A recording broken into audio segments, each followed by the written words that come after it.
Привет! Обзор Google Pixel Buds Pro 2. Как ты понял по превьюхе, я написал, что они говно по звучанию, но они говно из коробки. Как только я их достал, я успел разочароваться. И чтобы у тебя такого не было, после приобретения, если ты все-таки после данного обзора решишь их приобрести, я максимально рекомендую тебе зайти в приложение, предназначенное именно для Pixel Buds'ов, и именно там настроить данные наушники. В противном случае они не дадут тебе звучания на все бабки. Как только я открыл эти наушники, сразу захотел послушать музыку и оценить, насколько они качественные. Ведь у меня есть Google Pixel Buds A Series, и они звучали из коробки хорошо. Я их даже не настраивал. Но эти наушники отличаются. Я успел разочароваться, подумав, как так наушники от Pixel стоимостью от 10 тысяч рублей звучат хуже, чем среднестатистические наушники от Realme за 3000 рублей с шумоподавлением.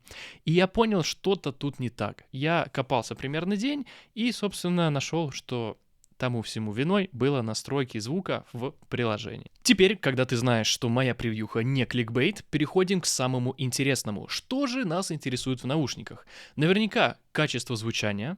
Далее, автономность. Какие дополнительные функциональные особенности существуют у наушников, типа там прозрачность, шумоподавление и так далее. Как сидят эти наушники в твоих ушах. Ну и, естественно, удобно ли ими пользоваться. Раз мы поговорили про звучание, я вам выведу еще сейчас прямо сюда настройки, которые стоят у меня. Лично мне такие настройки дают максимальный баланс и максимальное удовлетворение по низким частотам, средним частотам и высоким частотам. В роке у меня не шакалят высокие, в басах у меня ушные перепонки не фигачатся от басов, ну и средние частоты я тоже слышу во всех треках, в которых они есть. Вот такая вот у меня настроечка. Дальше по поводу самого кейса и форм-фактора. Кейс мне очень нравится, он классный, удобный, в руках лежит достаточно неплохо, материал матовый пластик, который царапается и пачкается практически от всего. На нижней части у кейса есть, внимание, динамик, дополнительный свой динамик, разъем для зарядки Type-C и кнопочка сзади для сопряжения. Внутри все по классике, два магнита для каждого из наушников. Проведем наш классический тест. Я трясу наушничками очень сильно вверх ногами. Они не выпадают. Если ты понял, что это за такое знакомое движение, напиши в комментарии, что ты это понял. Эти наушнички отличаются по форме от Google Pixel A Series. Мне в A Series больше нравилась вот эта вот загогулинка, которая тебе прям засовывалась в ухо. Тут теперь такого нет, и складывается поначалу, пока не привыкнешь, ощущение, что они сейчас у тебя выпадут.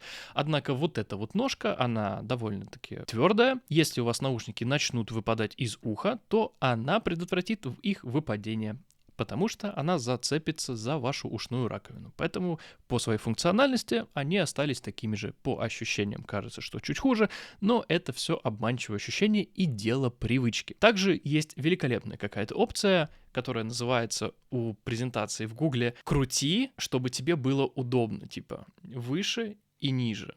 Собственно, я этим и занимался, я их крутил, как мне их удобно было всунуть в уши, и, собственно, я нашел свое идеальное положение, с ними хожу и не переживаю. Другое дело, то, что эти наушнички очень маленькие и круглые, и их не за что схватить. И у меня уже, они у меня с мая, то есть май, июнь и июль. За это время они у меня уже 2 раза выпали на асфальт. Сейчас вы увидите подсъем, и я вам ткну пальцем, где находятся эти самые царапины от падений. Помимо прочего, у нас есть вот такой вот великолепный кейс, который неявно тебе говорит, куда же тебе какой совать. А если поточнее, когда ты вынимаешь наушники и потом хочешь их положить в кейс, они у тебя уже лежали на столе, вот таким вот образом, ты не знаешь, где какой, ты на шару втыкаешь один, втыкаешь второй, все, у тебя они как бы воткнулись, ты закрываешь кейс, но фактически ты не той стороной их засунул. То есть ты левый в правый засунул, а правый в левый. Тут такая проблема случается у меня довольно часто, что приходится их потом вынимать и переставлять. Не считаю это каким-то жестким минусом, поскольку звук и звучание, которое они дают, довольно-таки качественное за те деньги, за которые они предлагаются. Что касаемо управления. Здесь есть абсолютно все. Одиночное нажатие на любом из наушников, ставится пауза, двойное нажатие на любом из наушников переключение на следующий трек. Тройное нажатие переключается на предыдущий трек. Также, если по любому из наушников проводить по сенсорной панели пальцем вверх либо вниз, тогда у тебя будет управляться громкость больше либо меньше. Если долго удерживать на любом из наушников пальцем, то будет переключен режим из шумоподавления в режим окружения, либо из окружения в режим шумоподавления. На режим обычных вакуумных наушников можно переключиться только нативно, зайдя в приложение. Все настройки команд есть в приложении Google Pixel Buds, и ты сможешь настроить на любой клик, на любое нажатие именно то, что захочется именно тебе. Достаточно зайти в это приложение и настроить это один раз. Когда ты вынимаешь наушник, то трек ставится на паузу, как у всех современных наушников. И если ты наушник опять засунешь в ухо, тогда продолжится воспроизведение. Я призываю тебя померить все амбушюры, которые идут в комплекте с текущими наушниками, потому что от правильно подобранных амбушюр зависит качество звука. Чем правильнее подобрано, тем лучше и качественнее будут звучать эти наушники. Но не забудь обязательно их еще настроить дополнительно, эквалайзер в приложении Google Buds. Когда мы делаем выбор в пользу подобных наушников, то есть вкладыши, либо вакуумные вкладыши, мы предполагаем, что когда-нибудь нам понадобится их использовать для того, чтобы общаться с коллегами, с друзьями по видеосвязи или просто отвечать на звонки и общаться по интернет-телефонии. Поэтому давайте-ка проверим и поговорим по поводу качества звука. Всегда, когда я с кем-либо разговаривал через эти наушники, каждый из моих собеседников говорил, что меня плохо слышно. И плохо не от того, что некачественно, там шумы какие-то, шумы давятся. Но, по всей видимости, не давятся настолько сильно, что когда я говорю, меня слышно тихо. Хотя, по ощущениям, я говорю довольно-таки громко. Сейчас я для вас специально записал пример разговора, то, как меня слышно. Я сидел в комнате, а супруга моя сидела на кухне. Собственно, я буду записывать звук из динамика айфона, который мой дородной человек слышит, когда я ему что-то говорю в мои наушнички. Привет, это тест звука Pixel Buds Pro 2. Сейчас узнаем, насколько хорошо слышно меня. И все это записывается. Вы, собственно, видите, каким образом. Вот, большое спасибо. Оценивайте, пишите в комменты, насколько хорошо меня было слышно по 10-бальной шкале. И едем дальше. По поводу теперь дополнительных опций.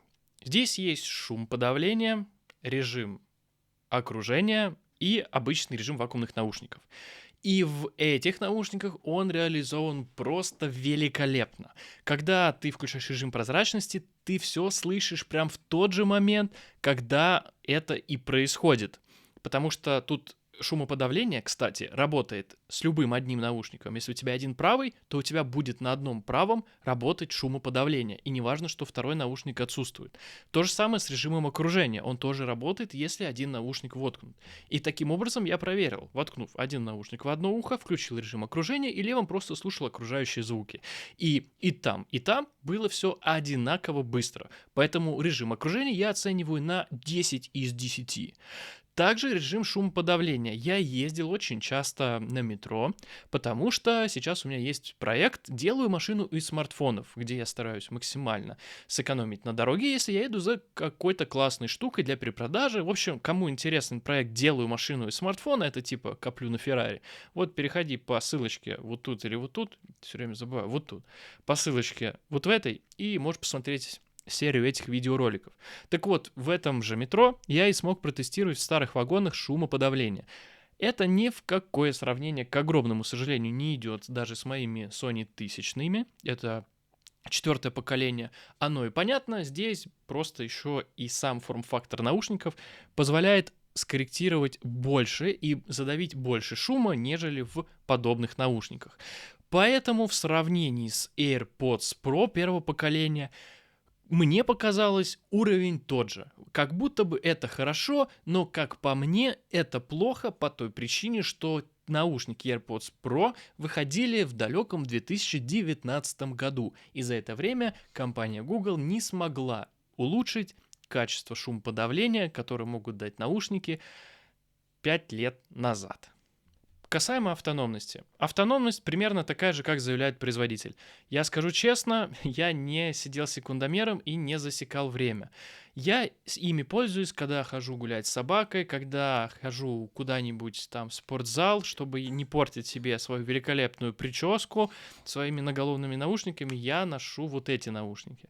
Вот. И когда у меня нету места, куда их могу положить, тоже хожу с ними.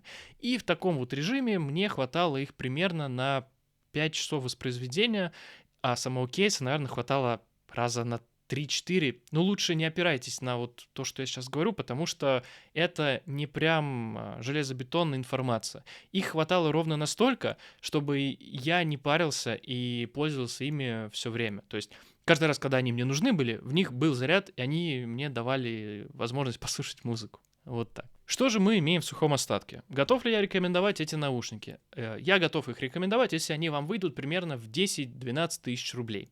За большие деньги я бы на них, наверное, бы не посмотрел. Но лично меня устраивает все, что они дают, а особенно звук. Звучание после того, как ты его настроишь, великолепное, прям идеальное, потому что компания Google тебе дает возможность, чтобы ты настроил звук под себя. Немножечко попарься, не нужно сразу говорить, что это говно, как сделал я, и тогда ты получишь великолепный звук, именно тот, который нужен тебе, не который нужен мне, потому что у меня свой звук, вот у меня свои звуки, которые я хочу слышать в наушниках, а у тебя свой, и ты сможешь настроить свой звук такой, как хочешь ты. Поэтому эти наушники классные.